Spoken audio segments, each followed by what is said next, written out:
Well, good morning. Back again. Perhaps a slightly better picture. And this is Mirador television. And for those who don't know, Mirador is the local, if you like, local television service for Lewis in East Sussex, but it goes much wider than that. We say we are parochial. No, we're not parochial. We're local, but not parochial. And we try hard to embrace what's happening in the rest of the world and apply it to what is important to people in Lewis and East Sussex. One of the things that we are struggling with all the time is distribution. And the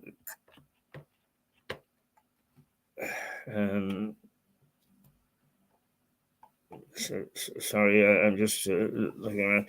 And so we decided that we would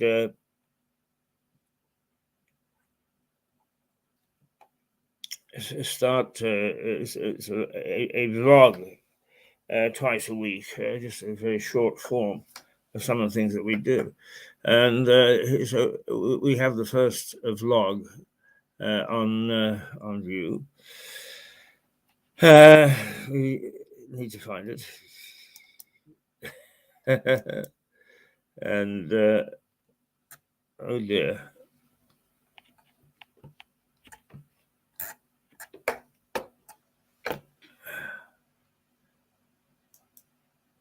Monday, so good to you. Monday, dee da da da da da da. Dee dee dee dee dee dee dee dee dee dee dee.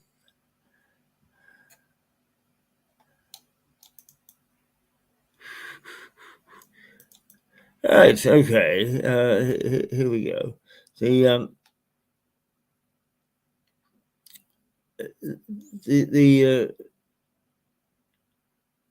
idea is to encapsulate some of the things that we stand for on Mirador. One is independence. We are totally independent. We do not in any way kowtow to anybody. In fact, as you probably can see or hear, that we slag off the local politicians very badly. But we believe that we need to have a conscience. We also bring in, believe it or not, on this station in the last 2 or 3 months, we've interviewed the head of MI5. We've interviewed Vince Cable. We've interviewed some key authors, correspondents, some very interesting people, and leaders of our society. And we continue to do that. We've got a pretty good schedule coming up. But for the moment, just let me let you see what we put out over the weekend, and which we hope people will find much easier to just take a little look at, because democracy is very key. It's under threat in many parts of the world. It's under threat. It's under threat here. So let's just see the 5-minute that we're going to do, and we should be doing 2 of these a week.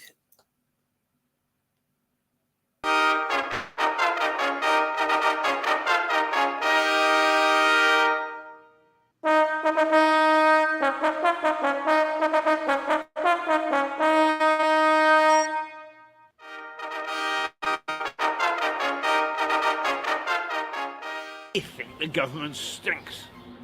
And I think the last government stank. And what's more, I think the government even before that stank. Whether I believe that or not is quite irrelevant. What is important is whether I can say it without being locked up by the King's men. It wasn't always so. The rights enjoyed in a free democracy started right here. It was here, near to the High Street, that blood was shed in the name of freedom. It was match of the day, the king versus the barons. King Henry III was roundly defeated at the Battle of Lewes, just on the edge of the town.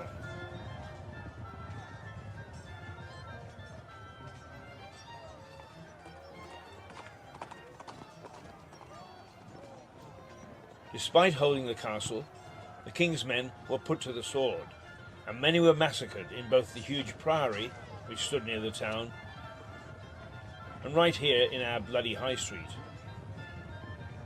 Panicking soldiers were easy pickings for the pursuing forces of Simon de Montfort. The Battle of Lewes is said to be the first step towards democracy in this country. That was in 1243. When you say the Battle of Lewes to most people around this country now, they glance at you with vacant eyes. They don't know what it's about. What was it about? Well, you're right. Most people here don't know about it. What happened was Simon de Montfort and his barons were arguing with the king and his men about representation in Parliament, whereas the king, the king just had all of his men and a lot of his French relatives in Parliament, and he was taxing the barons very heavily, and all of this money was going to the French relatives or going abroad, and the barons were not very happy about this. So they wanted at least half of the 24 men in Parliament to be elected barons. So, I mean, though it's not very democratic in the sense that we have it today, it's the start of that representation of a view that is not just the king's view on how things should be run. Simon de Montfort got to hear that the king was down at the Priory of St. Pancras. And why he was there was for the Feast of St. Pancras in the middle of May. And of course it was a big feast, and people would come from all over the world, actually, or all over Europe, to the feast. So he needed somewhere as big as the Priory to be able to feed all these people and entertain them for a few days. And that's why he was here.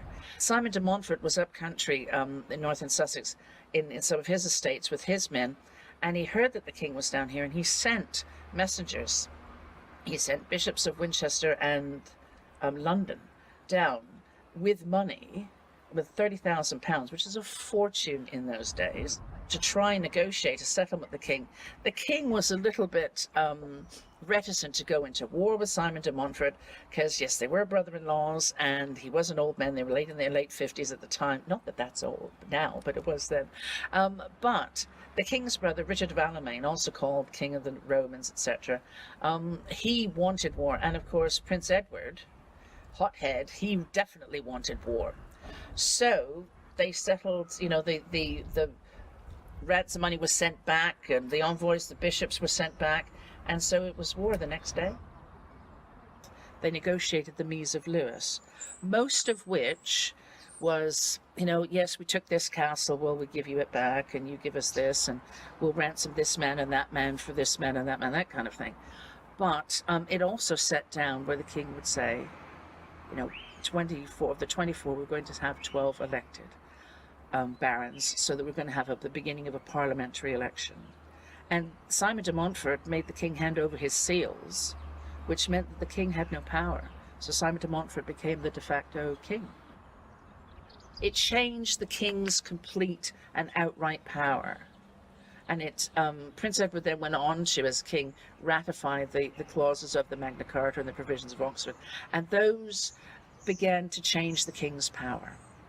And it also meant things like, if a woman died as a widow, her dowry money was hers. It didn't need to be given over to her husband's family and sons and what have you. There's a start of women's rights as well. There you go. My goodness There me. you go. The Normans did it for us.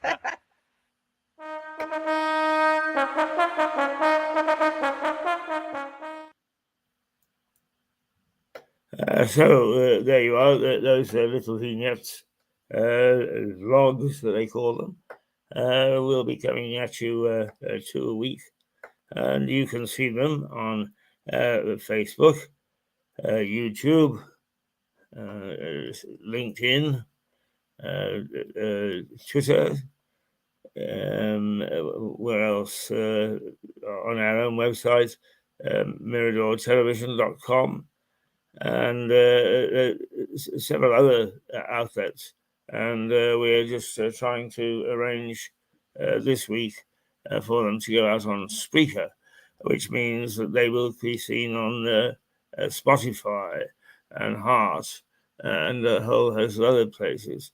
It's a bit more difficult technically to do that, so it's taking us a bit of time. Now it's 9:45, and one of the things that we gave to you last week, presented to you, was an interview that I did with Norman Baker 2 or 3 years ago. And we've had several people say they were sorry that they missed it on both occasions. And they would like to see it again. It's Monday morning. I see no reason why we shouldn't indulge ourselves, because it is a good interview. He's a very colourful man, very interesting man. And I think that it's a good interview, and it fits in with our theme of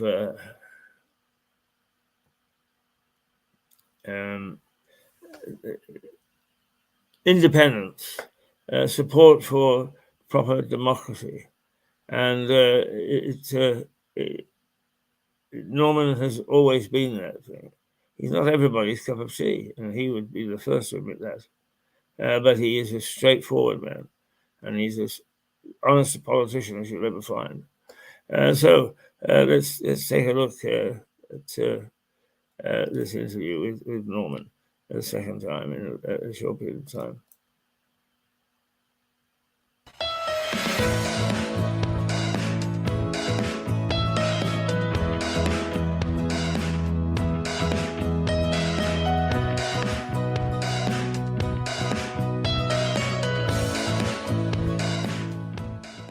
Welcome to Leslie's People, and the painting we're bringing alive this week is Norman Baker. Norman has been, for a long time, the MP locally, but he had a career outside of politics, and an interesting one at that. Norman, one of the things that we know about you is that you are a digger for information. You're a terrier. And you were very keen on the very strange case of Dr. Kelly. This is 2003, and this was the famous government, soon to become famous government scientist, who was involved in working on illegal chemical and biological weapons, not just for Britain but for the world. And he was then roped into the government's tissue of lies, which we had, the false documents, the dodgy dossiers, which were produced to justify the Iraq War, which misled Parliament and led to the deaths of countless British soldiers and a great many more Iraqis in what I regard as an illegal war.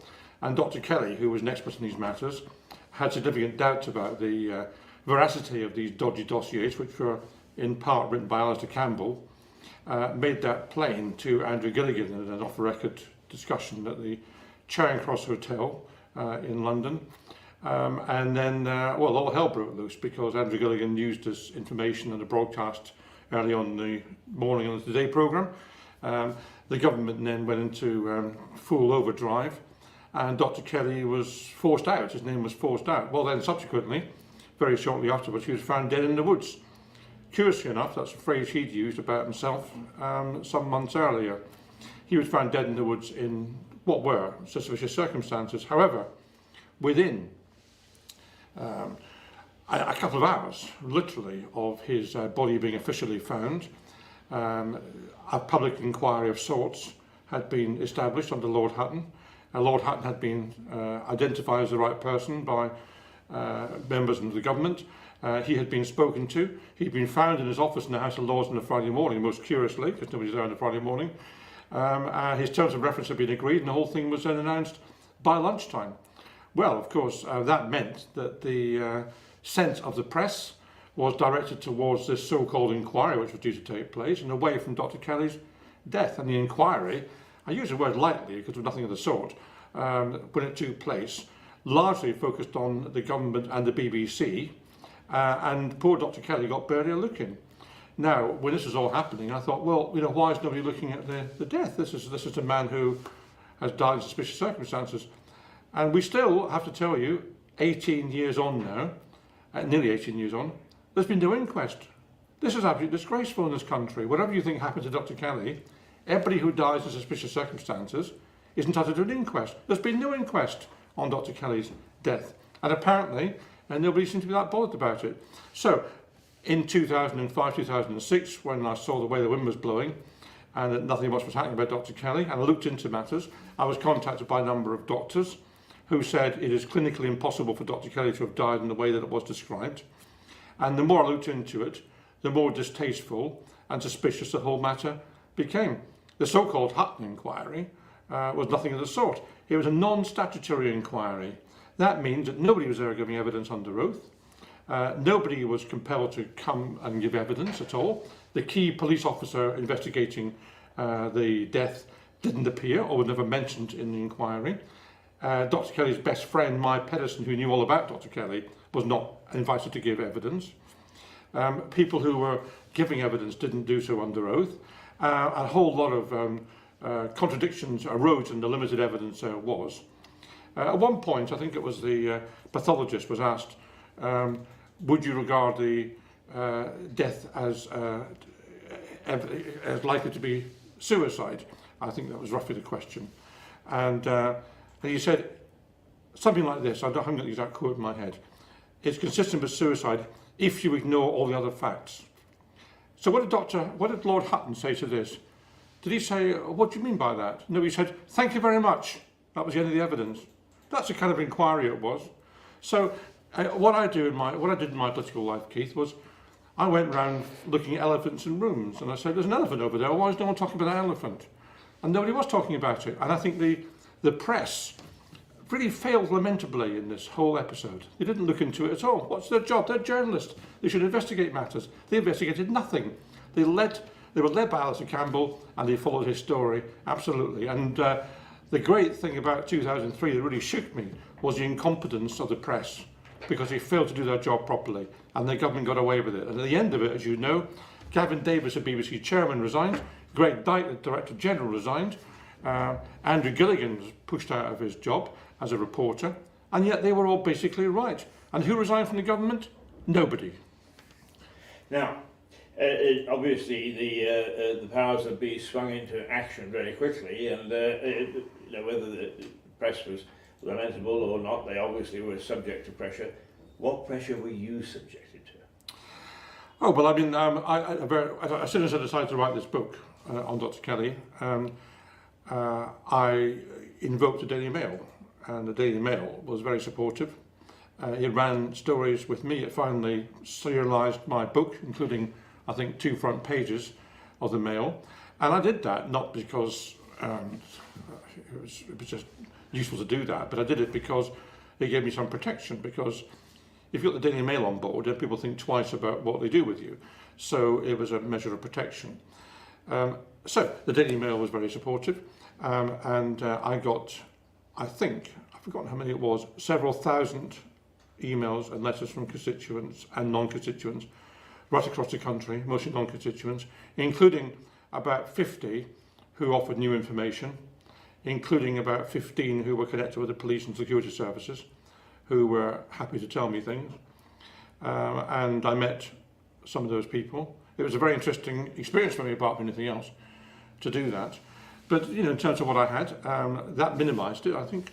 But I had an episode in my office, just around the corner from here, actually, just along the road, when one day my office manager's computer, which was the main computer in the office, came up with suddenly came up with a notice saying your computer is having its files deleted, and within 10 seconds it completely dead.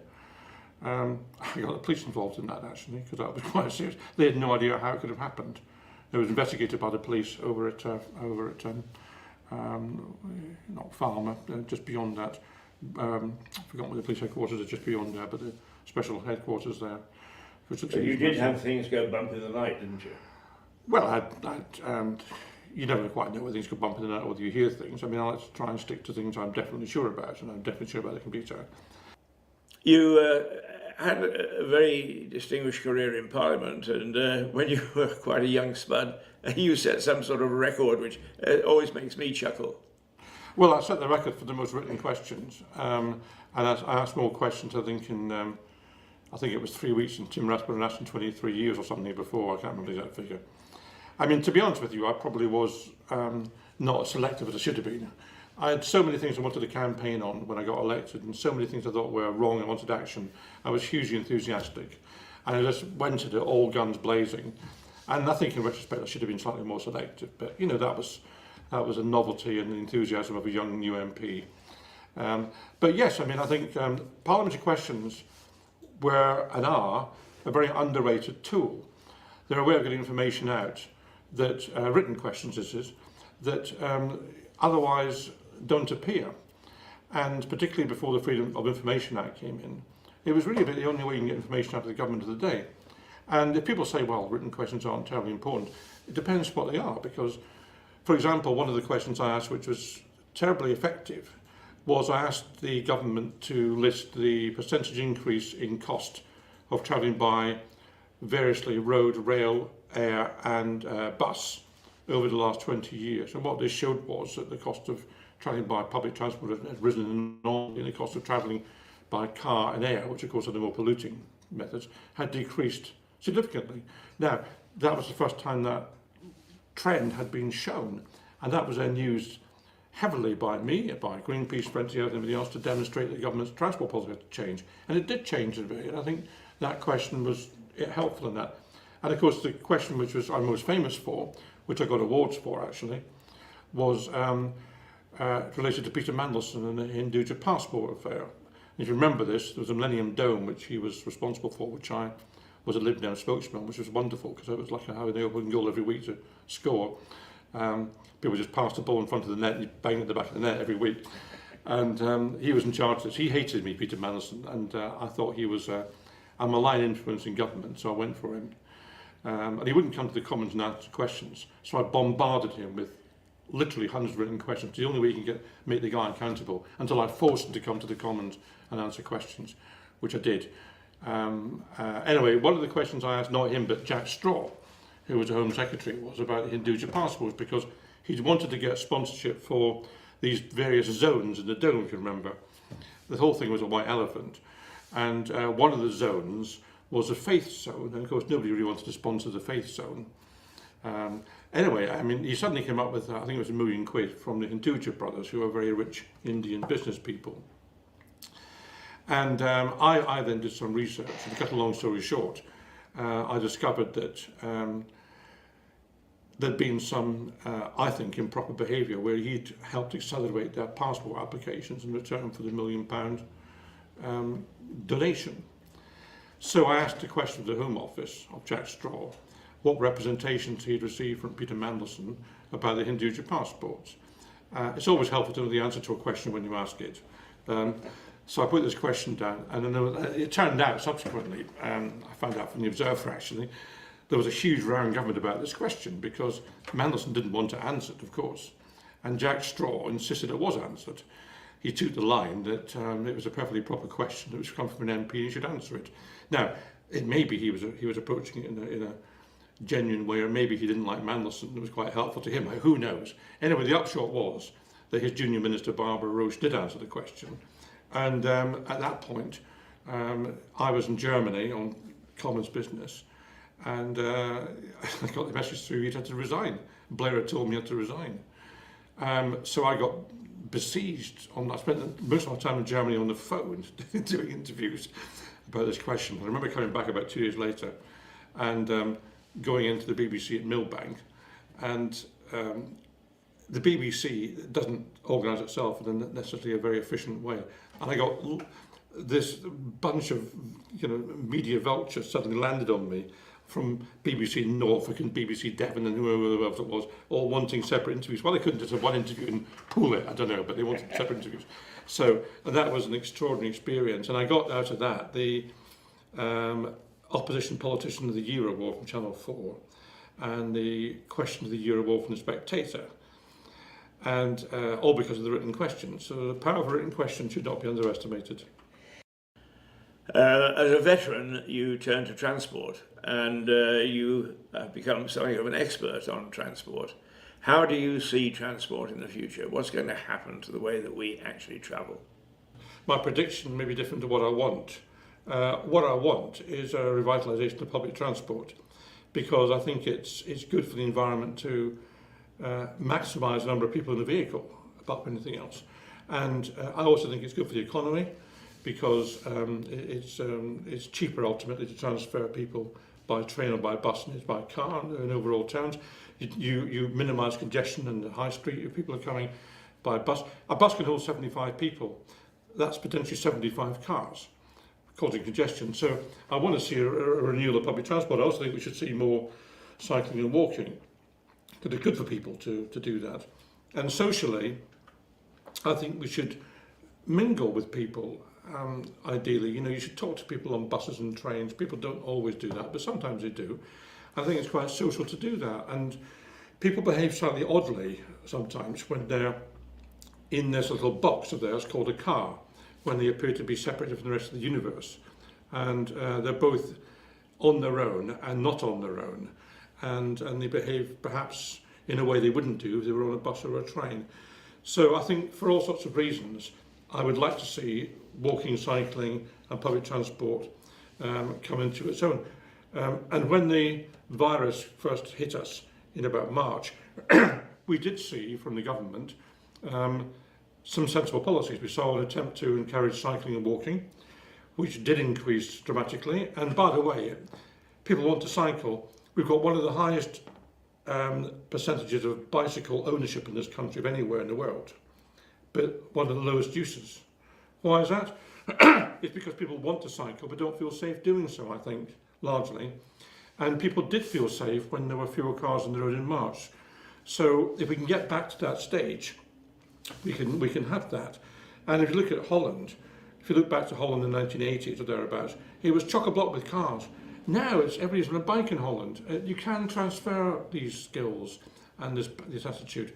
So I'd like to see that. But unfortunately what's happening now is that the government sent a message out in March that public transport wasn't safe. I suppose it was sensible to try and discourage that at the time until we knew what was happening. But public transport now is safe. People are entering vehicles which have been scrupulously cleaned regularly. They're wearing masks, are socially distanced. There's really no reason why they shouldn't use a bus or a train. They're probably a lot safer than pubs and clubs and everything, which are still open. And yet people have got this mindset that it's not safe. So the consequence is that we're having a car-based recovery now, where car traffic's back to where it was, and public transport use is well down. That's not sensible, actually, in longer terms. So what my prediction will be will depend upon whether the government deals with that or not. If they do nothing, then we will end up with public transport going back 30 years. We'll end up with cars everywhere and a lot of congestion. But the government needs to lead on this. It has a decarbonisation strategy, which is good. It has supported the rail and bus industry in the last few months in a very positive way, better than many countries. But it needs to make that leap now to get people back on buses and trains. And that's something I'm working on in my hat with the Campaign for Better Transport, where I advise them on transport policy. So we'll be having a campaign on that very shortly to try to encourage the government. As far as the Transport Secretary is concerned, Grant Shapps has done many good things, actually. But I worry that he seems to think that green cars are the answer to everything. Well, green cars are welcome insofar as they take away pollution, but they don't take away congestion. And they also leave people isolated for those who haven't got access to cars. So he needs to actually think about those two things. I'm not sure he has done yet. A final question, Norman, because you've given us a fascinating background to a number of things, is you actually were associated with the Dalai Lama. Yes, I was. This is another one of these elephants in rooms. There was a reporter, Jonathan Mirsky, used to write for The Observer, and he used to, this is before I was an MP, and he used to write these columns about Tibet, and I thought, this is terrible what's happening in Tibet. This is effectively genocide. And I use the word advisedly, not carelessly, because the Chinese government has illegally occupied Tibet. is rewritten history, or trying to rewrite history to say it was always there, which it wasn't, and is carrying out a policy which is designed to eradicate the very nature of Tibetan beliefs, their religion, their culture, to force Han Chinese culture on them, to turn them into Han Chinese. That is genocide under the definition of the post-war definition of genocide. And I couldn't believe this was happening, no one did anything about it. So I took up the issue of Tibet. One of those issues I took up when I arrived in Parliament in 1987. And I ended up then as president of the Tibet Society for about 10 years. And as part of that, obviously, I met the Dalai Lama on a number of occasions, both in England and in India. And I have to say, one of my most nervous moments ever in life was when I was the host to the Dalai Lama when he came to give an address at the Albert Hall before, I don't know, 50,000 people or something. And I was the host of that, and I was doing the Q&A with him. And just me and him on this huge stage. And a translator, I think, behind us in case. He speaks English quite well, but he has a translator just in case. And I was incredibly nervous. I don't get nervous in front of 50,000 people, but I got nervous because I got a lot of respect for him, and I wanted not to get it wrong. That's why I was nervous. And he is a peculiar character in the sense that you don't quite know what he's going to say next. And he's got a very infectious laugh. He doesn't really behave as you think a sort of religious person should behave. So I mean, that was a challenging moment for me. I think I got away with it, but I was quite nervous with that. But he is a tremendous figure, and you know, the Chinese call him a terrorist. Good God, how this word is misused. He has dedicated his life to non-violence and to peace. He's like an equivalent of Gandhi in a way. I mean, how to call him a terrorist? It's just outrageous. And the world now is beginning to wake up to the horrors of the Chinese regime, and they've overreached themselves, of course, with Xinjiang and the Muslims, and all these concentration camps, because that's what they are. They're setting up, and they've overreached themselves very visibly in Hong Kong, where they've torn up the agreement with the British, which should last 50 years and doesn't last 50 years. And they're showing contempt for the world, actually.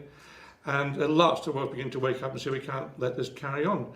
They've let it carry on for ages. You know, the deal with the Chinese was that the West thought, give them the Olympics, 2008 was it, I think, give them the Olympics, and that will expose the world to the China and China to the world, and the economic advance the Chinese has made will be matched by democracy catching up. Well, of course, nothing of the sort happened. What the Chinese have now got is an absolute control of the population, which is unbelievable. It's worse than Orwell's 1984 in terms of capacity. They will now know everything you're doing. They monitor everything you do on your mobile phone, everything. Then CCTVs everywhere. They've now give points for how you behave. If you walk across a red light as a pedestrian, you get points deducted. They know you've done it. They'll deduct points. And if enough points are deducted, they stop you travelling by train. They stop your children going to university and all these sorts of things. They force you to behave exactly as they want, as robots.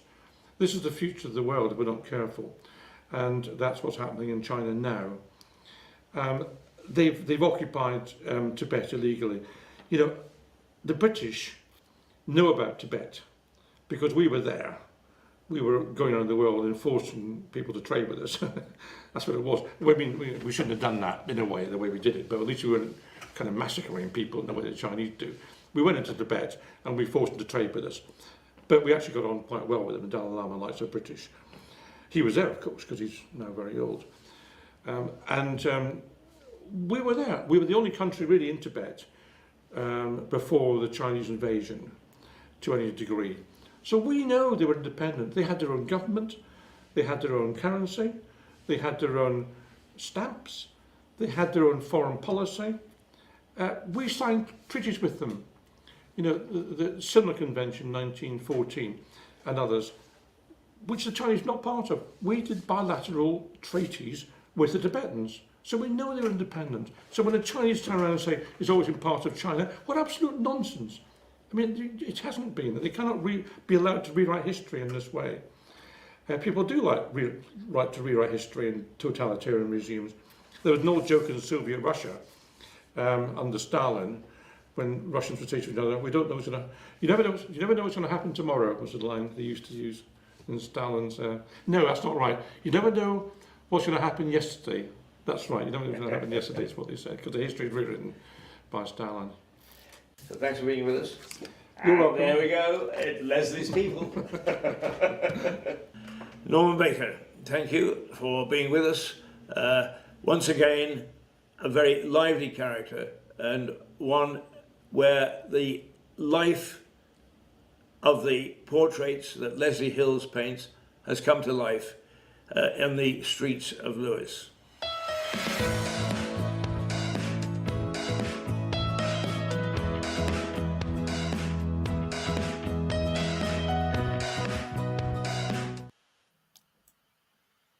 Well, there we are, and I think a fascinating interview with Norman.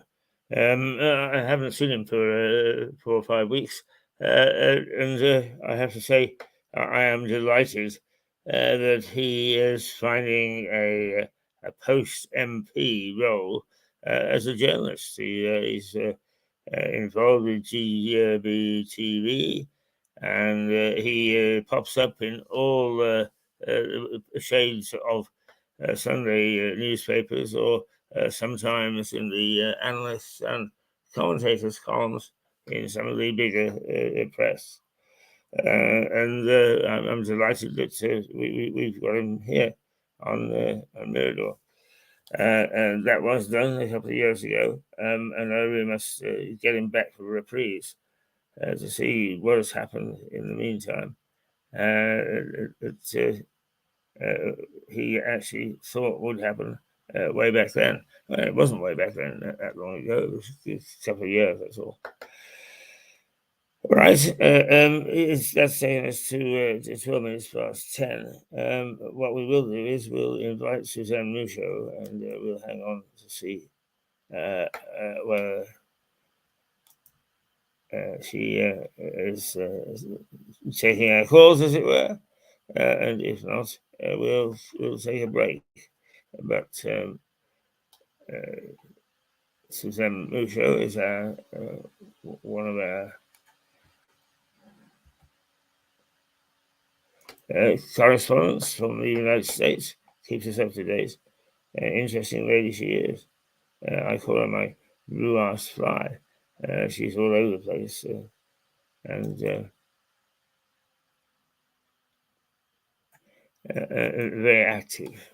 very active indeed. While we're on the characters in Lewes, and while we're waiting to see whether Suzanne is there, what we might do is take a look at another character, and I played him last week, and I can't get enough of Andy, the window cleaner. He's the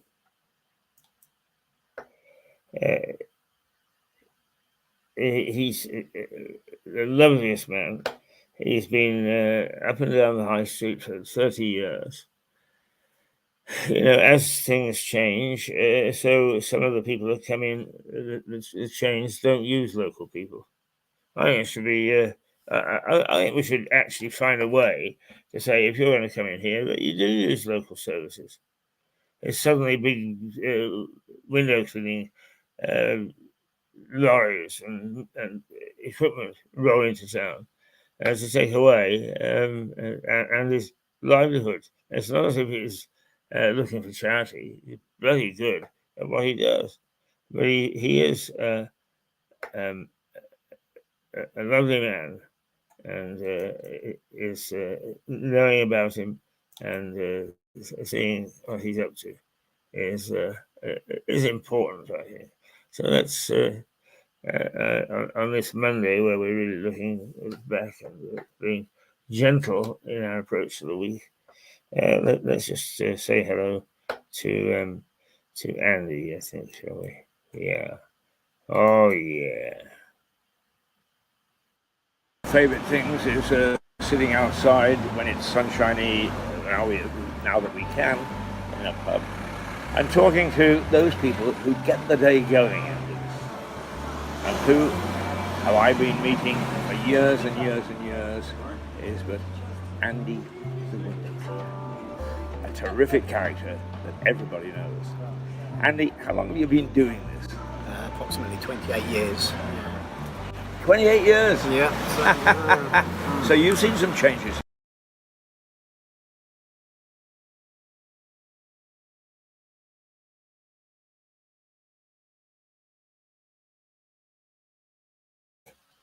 Sorry, I do this from time to time.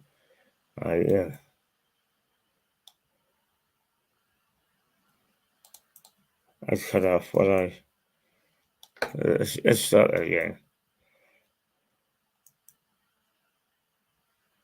One of my favourite things is sitting outside when it's sunshiny. Now that we can, in a pub. I'm talking to those people who get the day going, and who have I been meeting for years and years and years is but Andy the window cleaner. A terrific character that everybody knows. Andy, how long have you been doing this? Approximately 28 years. 28 years? Yeah. So you've seen some changes here? Yeah, certainly, yes. Certainly, yeah. From the What was it times. like 28 years ago? So I can't honestly remember, Keith. I'm at that age now where the memory's going. But it was, certainly different and certainly busier. Tell me, what's it like? Because you and I used to have a race to get to the high street first. Oh, yes, yeah. And 6 you o'clock generally in the beat me. morning, yeah. We used to have a wager on it. But tell me, in those days it was empty, but times have changed. What is it like at 7 o'clock in the morning here in Lewis? 7 o'clock now is more like it used to be at maybe 5:30, 6 o'clock. There's nobody about. I don't find anybody. Even up to 9 o'clock, the town's still quite quiet. And obviously, since the lockdown and the shops reopening, it's sort of 10 o'clock in the morning before the shops are opening. So it's a lot quieter than I've ever known it, really. But you put in a fair old day. I mean, you're here early and you finish late. Yeah, I do, Keith. I'm glad you brought that up. A lot of people think I don't, but I do. Yeah. You clean windows, particularly the businesses, and I must say, one hell of a job you do too. They always look sparkling. But as they drift in, who are the first people to get to their shops? And we always think of shops opening at 9, but there must be a lot of people who get there well ahead of you. Yeah, certainly. We've got Sharon at Beckworth's and Lucy. They're there quite often, certainly by 8 o'clock in the mornings now, getting their shop ready for opening at 9. I see them if I'm working this top of town. Obviously the girls going to work in Cafe Nero again. Yeah, again, Keith, it's not. We haven't see anybody really. What did you do through lockdown? I've done a lot of gardening, a lot of walking, lots of shopping, lots of housework. So I had one happy life. So, Right, yeah, and that's yeah. So that still continues. Is she glad to get you out through the front door? No, my wife works longer hours than me, so she goes out the door with me at about 6 o'clock every morning now. And she won't get home till about 6 in the evening, so I'm generally home. So I do the shopping probably on the way home today. And now, over the years, you must have peered in through a window and seen a few things and thought, oh my goodness me, I better move on. Anything that sticks out in your mind?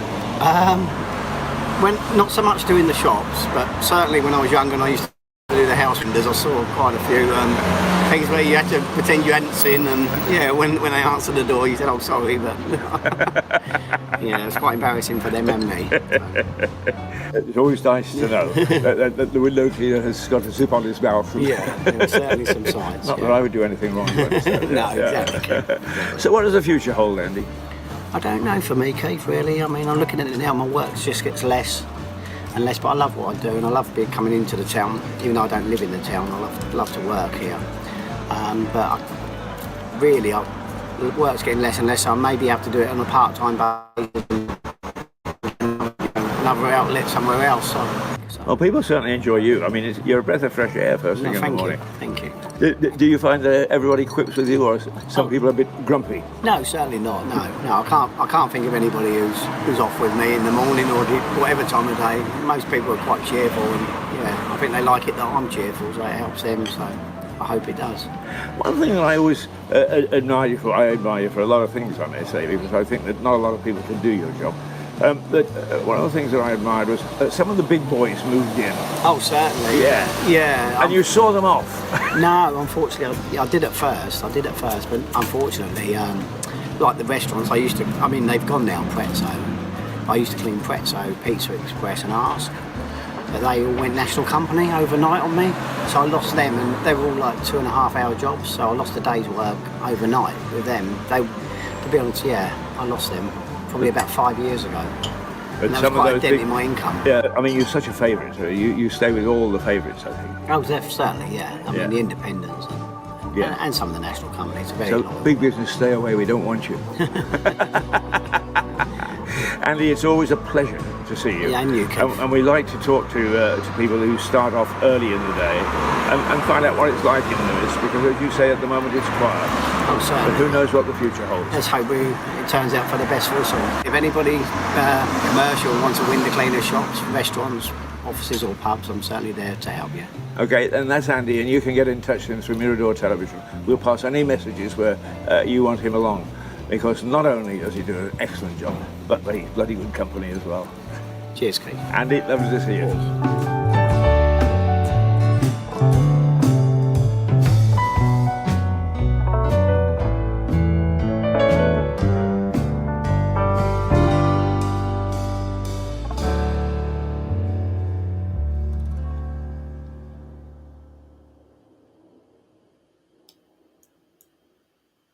Well, there we are, and here's a lovely footnote to that.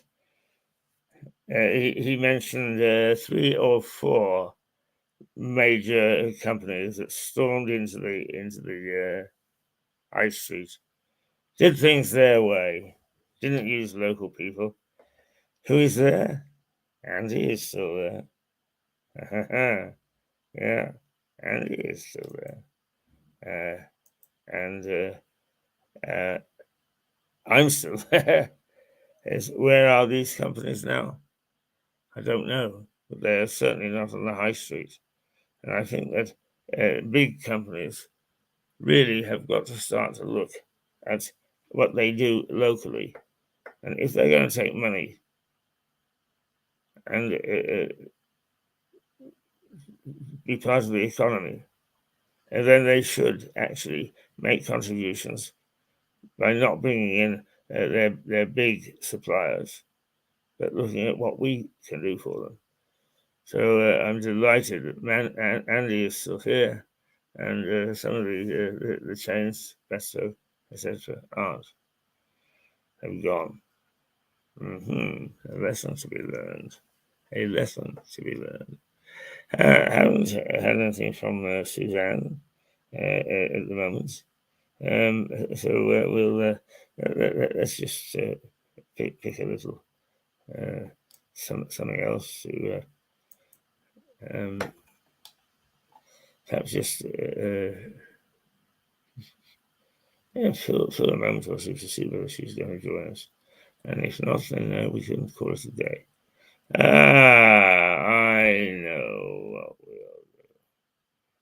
know what we'll do. We'll take a look at how is one of the things that we have seen is a burgeoning of the wine industry here.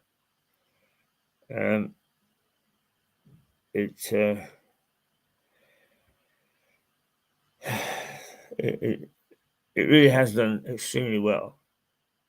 And not only has it increased in size, but in quality.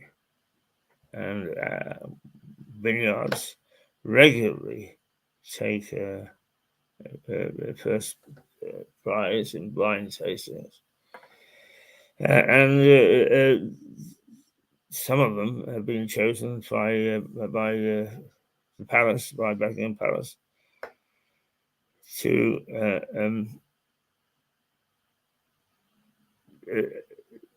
serve to overseas guests. And our champagne type, you have to say champagne type now. Champagne, they must be made in the Champagne region. but our champagne type wines are very, very good. And if I'm pleased to see a sector burgeoning.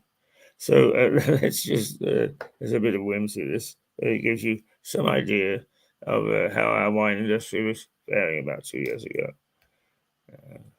Yeah.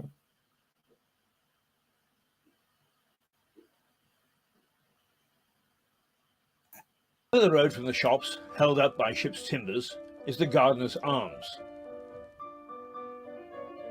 There seems to be a tradition in Lewes, although no one admits to it, of omitting the epithet pub or tavern. This pub is called by locals simply the Gardener's. And the Gardener's it was. The origins of this pub go back to when it was an ordinary house, owned by a gardener. Often, after work, he would invite other gardeners into his front room for a drink. Eventually, it made sense to formalize the ritual, so it turned into a pub. The Gardener's is a true pub. Unusual now, it only serves pork pies and sausage rolls. Yet each year it's in the top tier of finalists for Pub of the Year. Stood proudly on the riverbanks. Harvey's Brewery, the key industry of the town.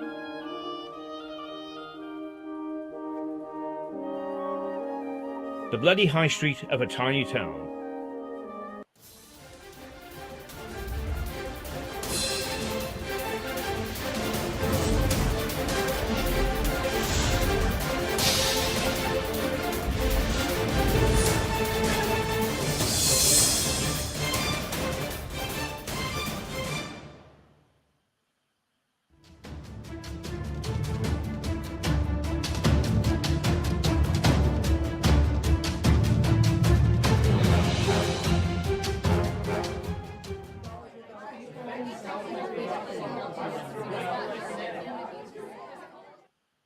You'd think the old man would give up pubs for Lent or something, wouldn't you? Well, think on. He even gets absorbed in how the pubs were in January's time. Luddite.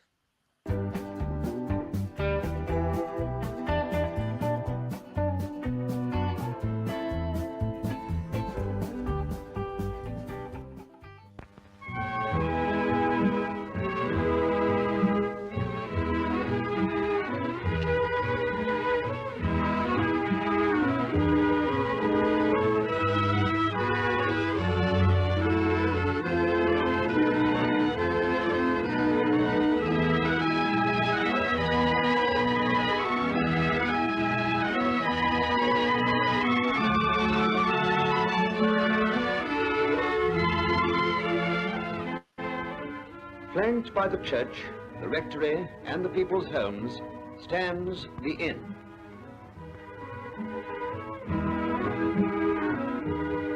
In its shade and beneath its roof, men of all degrees and of all opinions meet in comradeship and comfort.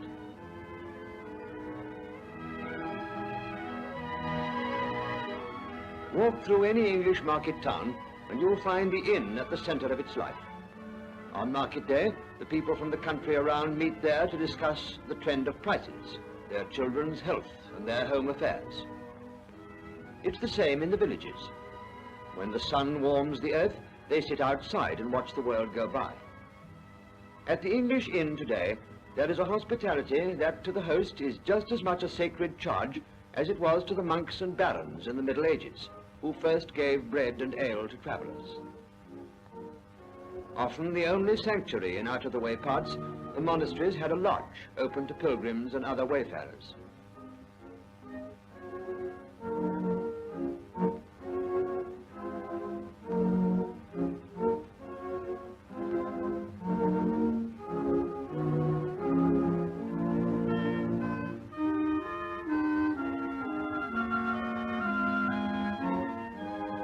Later, these lodges became separate establishments and were eventually run as inns, under such signs as the Pilgrim's Inn.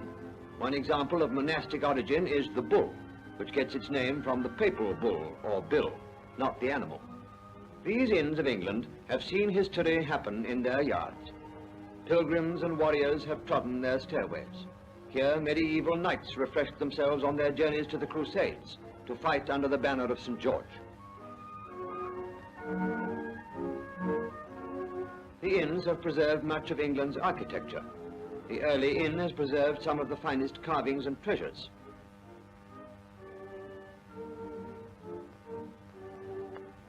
Like the church, it was a sanctuary.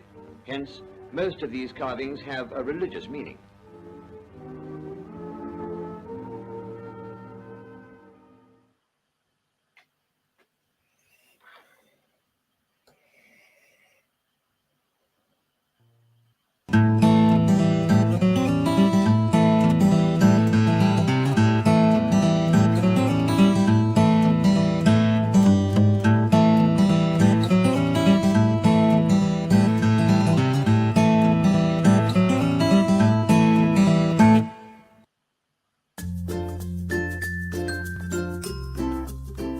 English sparkling wines are beginning to win an enviable reputation across the globe, and that reputation is turning into sales. British supermarket chain Waitrose has reported a 188% increase in sales of English sparkling wine last year, and that trend is expected to continue. The soil and climatic conditions in southern England are remarkably similar to those of the Champagne region in France. So much so that leading French champagne house Taittinger has bought land in Kent and has begun producing English sparkling wine. But the owners of English vineyards are not prepared to take second place. Ridgeview Estate Wines in Ditchling has been producing English sparkling wine since 1994. And recently, the company received the prestigious accolade of having its wine served by the Queen to Chinese Premier Xi Jinping at a state dinner. Ridgeview is a family business which has a strong sense of history when it comes to its products. The vineyard's trademark is Merit, named in honour of Englishman Christopher Merit. This wine pioneer made a presentation to the Royal Society in London in 1662, explaining the process of making sparkling wines. That was 30 years before the French began producing champagne. Last year, Ridgeview produced a bumper crop and has similar ambitions for this year. The product can be seen at a variety of produce events in the region, notably Brighton and Hove's Food and Drink Fair in May. And the winemaker plans to repeat the success of last year when it introduced its range of sparkling wines to New Yorkers. Want to check out the claims that Ridgeview makes? There are plenty of stockists within the Lewes district. As one might suspect, it's available at Harvey's, but also Larder in Ditchling, Middle Farm on the road to Eastbourne, and of course the English Wine Centre at Drusilla's Roundabout. These successes have created a rush to develop new vineyards in Sussex. Licence applications last year were up by 40%. It's not just sparkling wines that are gaining a reputation. Still wines have also been around a long time. Both are now beginning to take the French market by storm, as demonstrated by the French purchase of acreage in Kent. The key question now is if growth will mean a larger and more expansive English wine industry, or a homegrown luxury product suitable for big and glittering occasions. For the moment, only time will tell. Trevor, where's my drink? Ladder Daniels of South Downs Television at Ridgeview Vineyards, tasting a true competitor of French champagne. So next up on Food Glorious Food, a new way to sell wines in Lewes.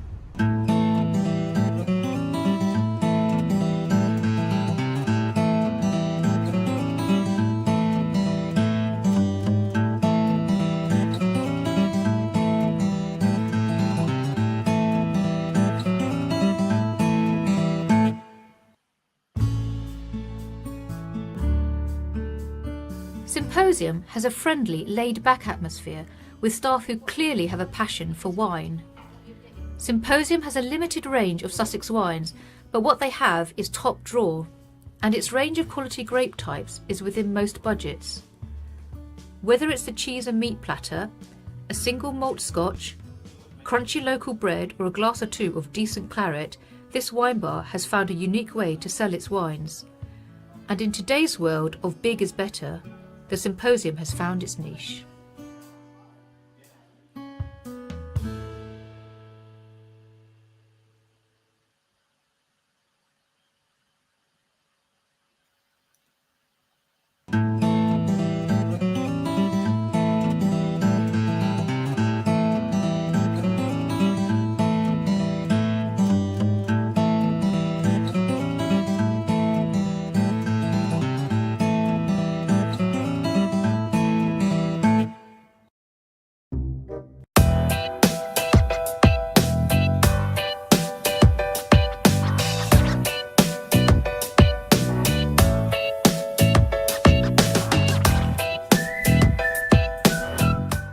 Hey guys! In this video I'll show you how to prepare at home an incredible liquor. It's gin.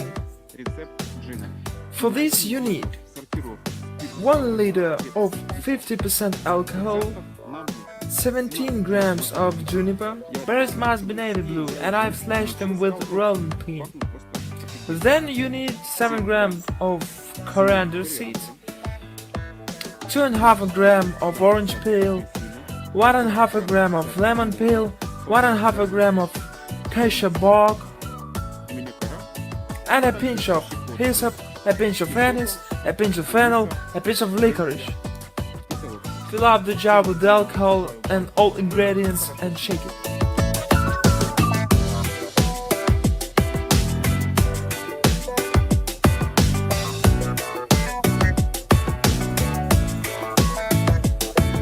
I let it infuse for about 6 days in the dark place, shaking it every day.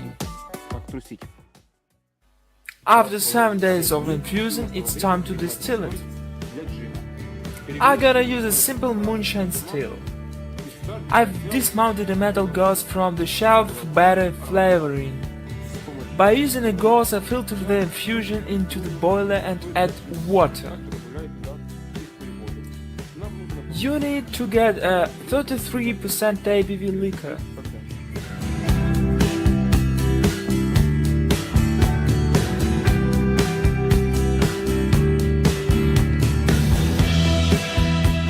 The smell is incredible. Let's start distilling. I've set up a simple moonshine still, so only the cool box is working. Temperature's rising and I see first drops. I separate about 20 milliliters of 4 shots just for safe. I've set out the range at 1000 watts and start separating of gin.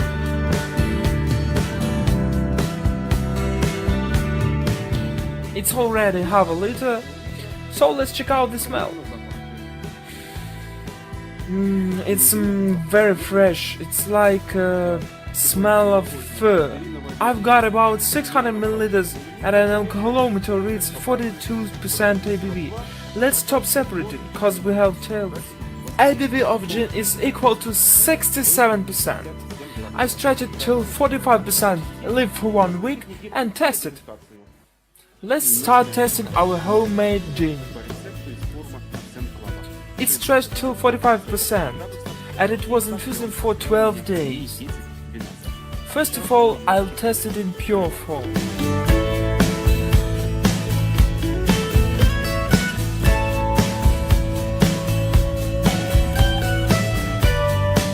The aroma is very rich. It has nice, tender and harmonious aroma. The main player in flavor development is juniper.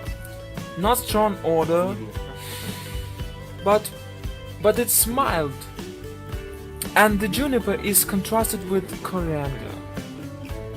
Let's taste. This also holds true for the taste.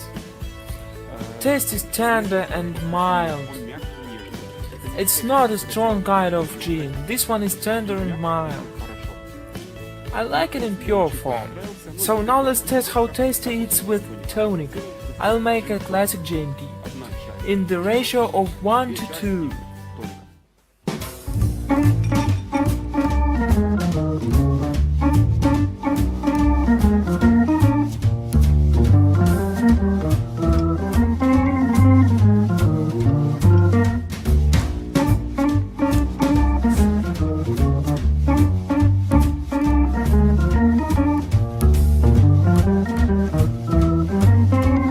Well, let's taste.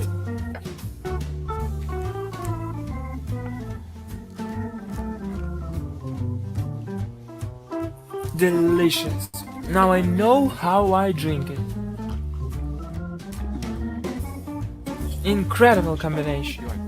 You can feel like bitterness, but it's just the right taste.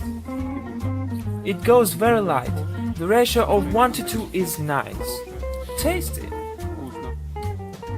You know you can drink it all cause it's silky and freshalizing. As for me, the combination of this gin with Schweppes tonic is ideal. In conclusion, I'd like to say that I like this recipe very, very much. The combination of gin and Schweppes tonic is delicious. The taste of G&T is tender and it combines with all the herbs very, very nice. Just try to make it by yourself, guys. Thanks for watching this video. Thumbs up for new recipes, subscribe to my channel. See ya!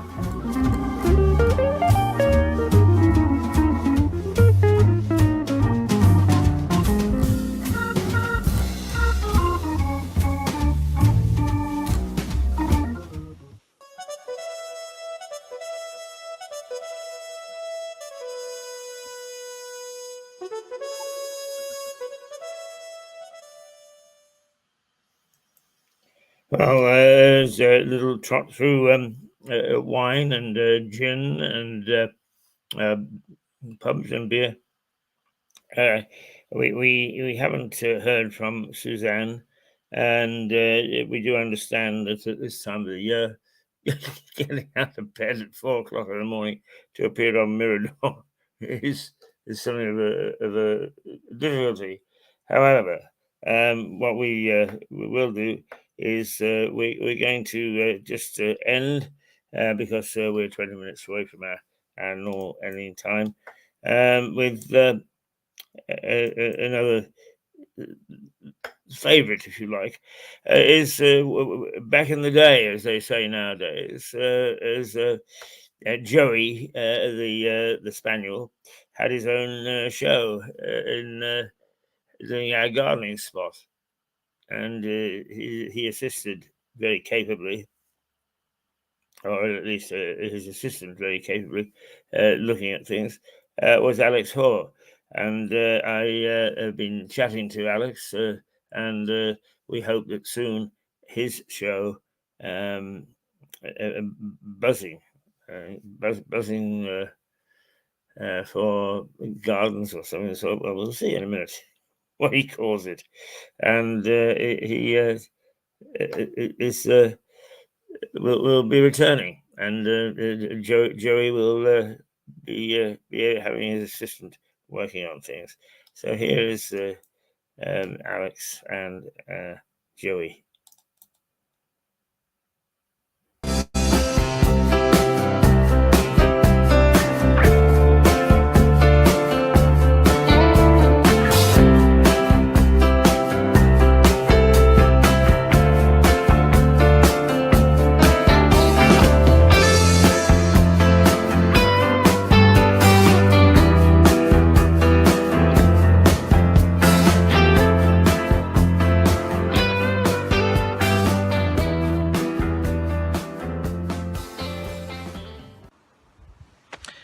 Hello, well we're back in Hailsham and it's a nice Sunday afternoon. Joey and I are back in the garden that we did a few months ago, the purple and white garden over in Hailsham, and you haven't seen it for a while. There's a lot of development that has happened in the last, must be about a month since I filmed here, if not maybe a bit longer. So in a moment I'll show you around, and you can, I'll spin the camera around, you can see what's happening with the plants. But the most important thing today is that we're going to do a bit of harvesting. So the vegetables that we planted a load of marrows and courgettes, tomatoes, cucumbers. Some of them can be harvested now. In fact, we have been harvesting them, but today I'm going to show you some active harvesting. And we're also going today to tie in and tidy up some of the vegetables, because the tomatoes I haven't been over for a while. So they end up with these little side shoots that you have to take out in order to encourage the growth correctly. So I'm going to show you what I've got here, which is a very important little gardener's tool, which is a little tiny knife. And this little knife we use for cutting vegetables off of their stems. So like a little what they call them, scythe, I suppose. But it's very useful, certainly for cutting marrows, because you don't want to damage the rest of the plant when you're getting them off. So we're going to come out into where our marrows have been growing, and I don't know if you can see, but down here we've got a little cluster of 3. Well, I'm going to be honest, I do, to be honest, think that these are courgettes, and we've left them a little bit longer than they should have been, so they have turned into marrows. Obviously marrows and courgettes are different plants. However, it would appear that, I'm just going to cut this off while I'm talking, but it would appear that if you leave a courgette too long, it kind of turns into a marrow. So these are really nice. Just peeled. If you peel them, take out the middle, slice them up and boil them. And then have them with mint sauce like you would do with lamb. And actually I'm having these tonight with some lamb chops. We've got lamb chops, and the marrow will be lightly boiled until it goes translucent, and then the mint sauce goes over the marrow, and it just gives it an amazing flavour. The combination is quite fantastic. The other thing you can do with the marrow, which my mum has done for many years, and I must admit I haven't had for a while, but I certainly grew up on this, is stuffed marrow. So you get mincemeat, you can flavour it with whatever you want to, onions and all sorts of stuff. And you cut the ends off either end, take the middle out where all the seeds and all the rubbish is, stuff it, put the ends back on, wrap it in foil and bake it in the oven. And then you slice it and eat it a bit like a sort of a meat loaf, but you get the marrow around the edge, so then have it with mashed potato. So that's another thing that you can do. So here we've got 2 different varieties here. So we've got this is a very light, these are light coloured, very light coloured. Well, I'm going to call them marrows, but I do believe that these are courgettes. You can see how that is more, this one's more of a courgette, and this one that we've grown out is more of a marrow. The thing is, they all taste the same though. That's the strange factor.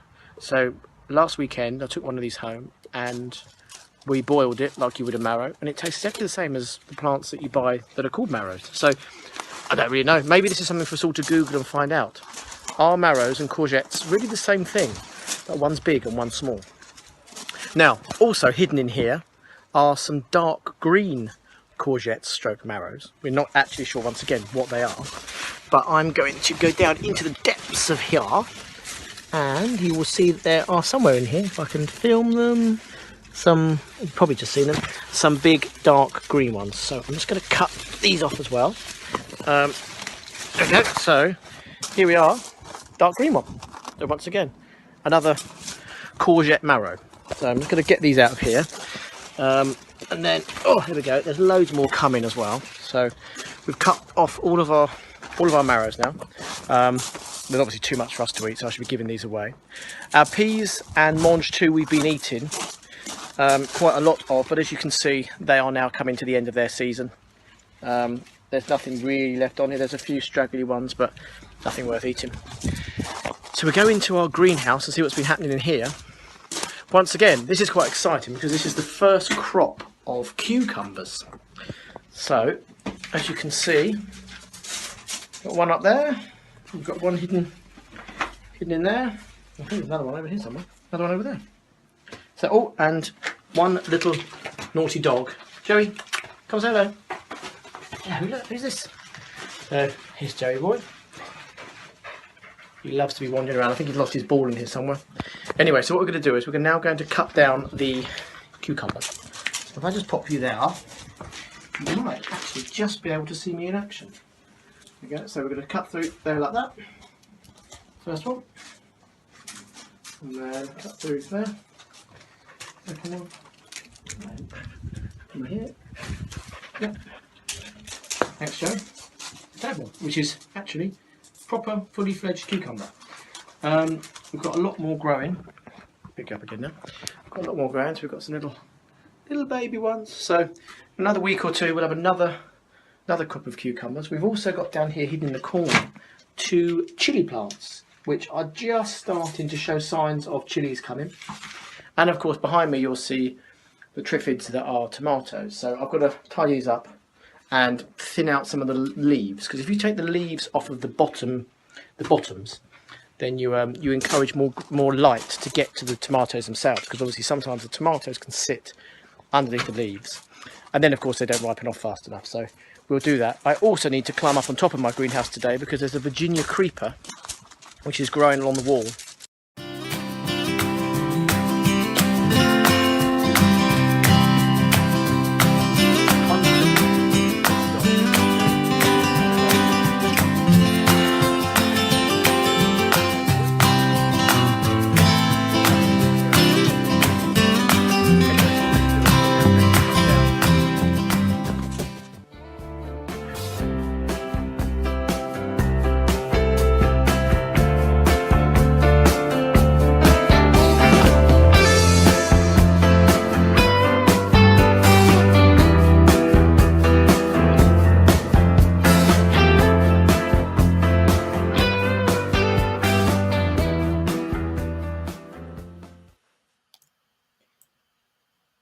Well, there you are, a romp for almost an hour through food and drink.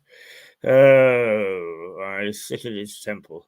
So that's taking us to 10 to 11. And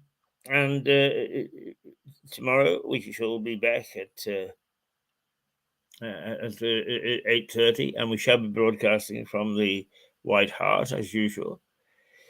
And that will bring on its own set of what shall we watch and what shan't we watch. There's a bit of admin that needs to be done today, and so that's what I shall spend the rest of the day doing, and I hate it, as indeed I think everybody does. So let's just remind you that what we're doing is producing a series of vlogs, which will be going out. We'll be showing them on Mirador, but they'll also be going out on a very wide range of various social media, and it really is to show you the history of freedom of thought, freedom of action that Lewis is famous for championing over many years, many centuries, and nothing could be more important than that, I think. All right, let's just show you then the no, let's. I didn't mean to do that.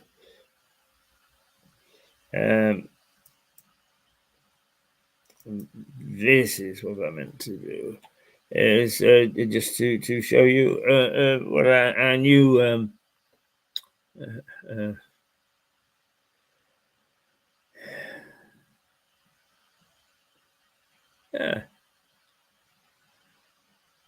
our new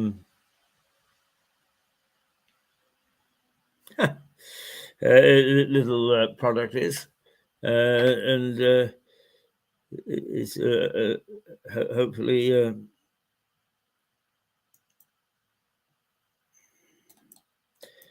that you'll enjoy them, because you can watch them on the run, as it were.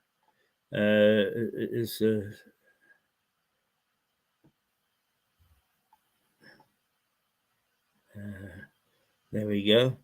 So there'll be 2 of these a week. So let's count this as the first showing, and perhaps on Wednesday or Thursday we'll show the next episode, and it will keep on consistently 2 a week for that for as long as we're on the air, I guess. Here you are.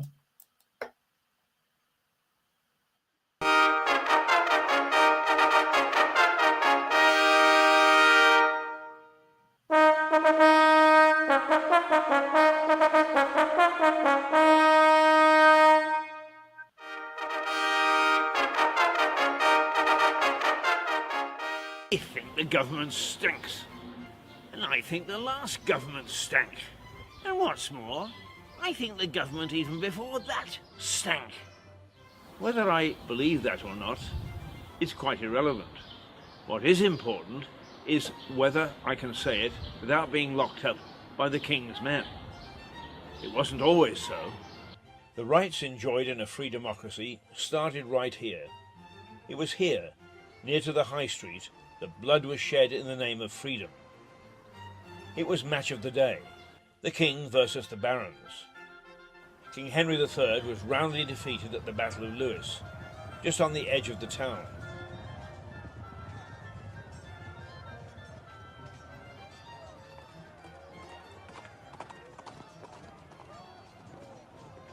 Despite holding the castle, the King's men were put to the sword, and many were massacred in both the huge priory, which stood near the town, and right here in our bloody High Street. Panicking soldiers were easy pickings for the pursuing forces of Simon de Montfort. The Battle of Lewes is said to be the first step towards democracy in this country. That was in 1243.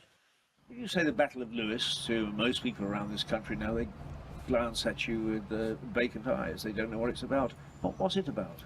Well, you're right. Most people here don't know about it. What happened was Simon de Montfort and his barons were arguing with the king and his men about representation in Parliament, whereas the king, the king just had all of his men and a lot of his French relatives in Parliament, and he was taxing the barons very heavily, and all of this money was going to the French relatives or going abroad, and the barons were not very happy about this.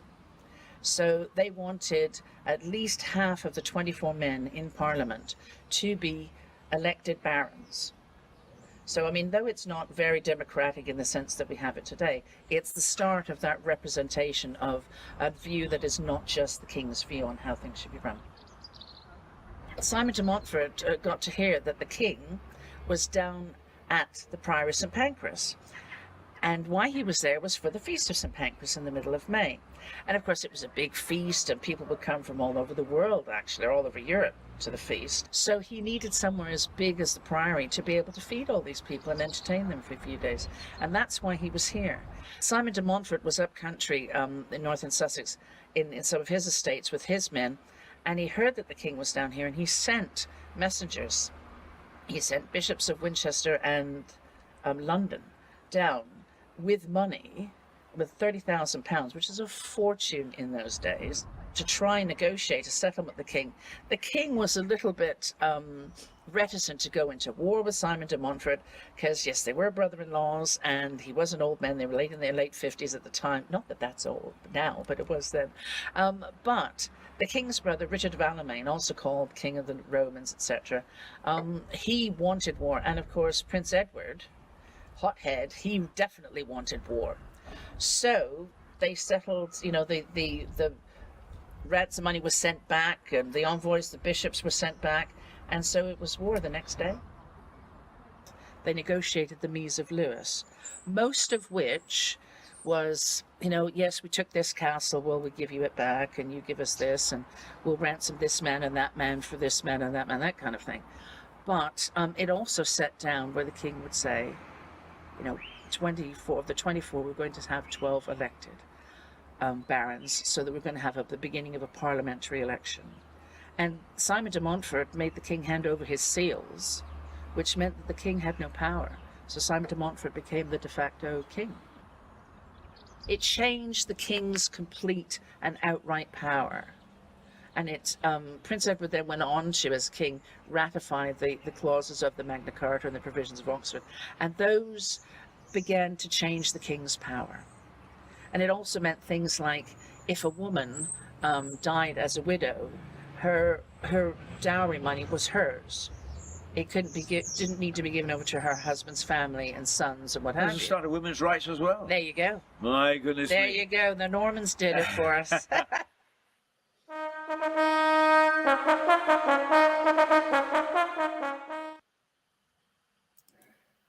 So there we go. That's a new little offering from us to help you get an appreciation of what this town is all about and why we say we are local but not parochial, because there's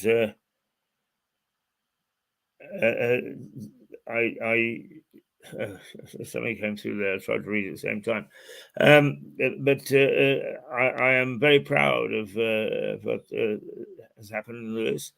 I describe it as a bloody town because we have spilled more blood, but always in the cause of something, not just wanton violence. So that's it for the day. And well, for this morning, we'll be back tomorrow, and we'll have more stuff for you. We'll look at the news and so on. And I hope that you'll join us. We're a bit stuttery and sometimes a bit sound as if we're unsure of ourselves. But it's only because of age. Just age is all that does it. It makes us think twice before we say something in case they send us into the hooscow. So here's our last offering of the day because it has just reached 9 degrees.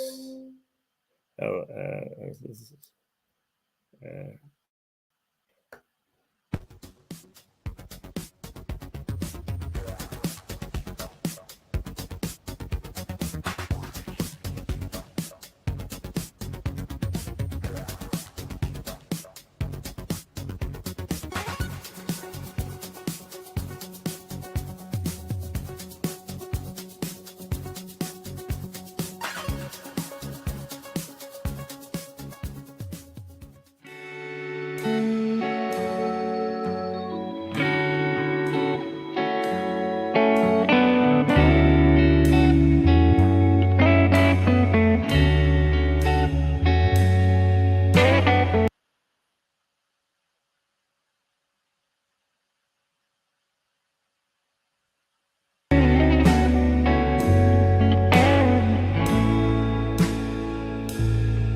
okay, so that's it for today.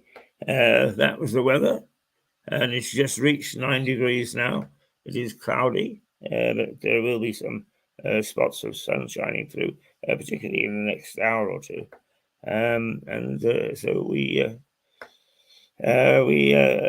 can say goodbye, I think, can't we? Well, we can if I can just control this wretched thing. You're watching Mirador television, normally from the White Hart Hotel. This morning, on location, if you like, at the house of Hayes Keith at hotmail.com. They call me Mr. Keith, and here we go. So until tomorrow, Keith Hayes and toodle toodle pip.